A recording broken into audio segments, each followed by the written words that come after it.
হাদিস শরীফের অর্থ হযরত আব্দুল্লাহ ইবনে আমর ইবনে আস রাদিয়াল্লাহু তাআলা আনহু বর্ণনা করেন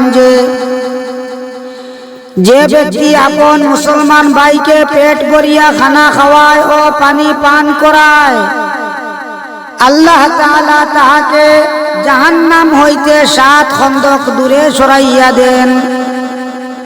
2 খন্দকের মাঝখানের দূরত্ব হইল 500 বৎসরের পথ।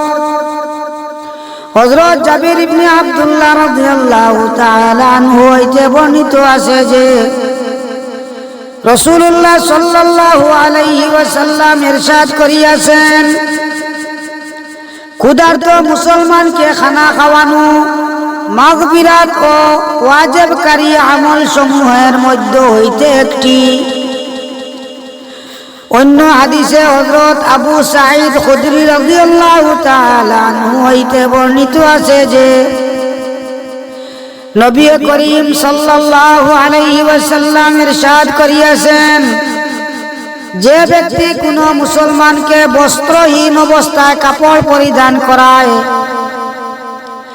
আল্লাহ তাআলা তাহাকে জান্নাতের সবুজ পোশাক পরিধান করাইবেন। যে ব্যক্তি কোনো মুসলমানকে ক্ষুধার্ত অবস্থায় খানা খাওয়ায়, আল্লাহ তাআলা তাহাকে জান্নাতের ফলসমূহ হইতে খাওয়াইবেন।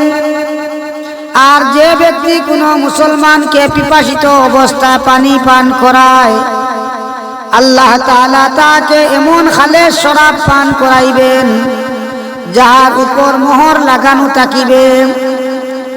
অন্য হাদিসে হযরত আব্দুল্লাহ ইবনে আমর রাদিয়াল্লাহু তাআলা আনহু হইতে বর্ণিত আছে যে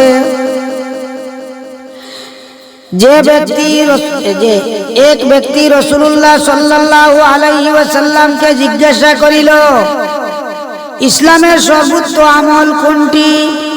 রাসূলুল্লাহ সাল্লাল্লাহু আলাইহি ওয়াসাল্লাম ইরশাদ করিলেন, খানা খাওয়ানো এবং পরিচিত অপরিচিত সবাইকে সালাম করা। সুবহানাল্লাহ। আল্লাহ পাক পরওয়ারদিগার আলমে আমরারে সবরে এইসব আমল করবার তৌফিক দান করুক। আমিন।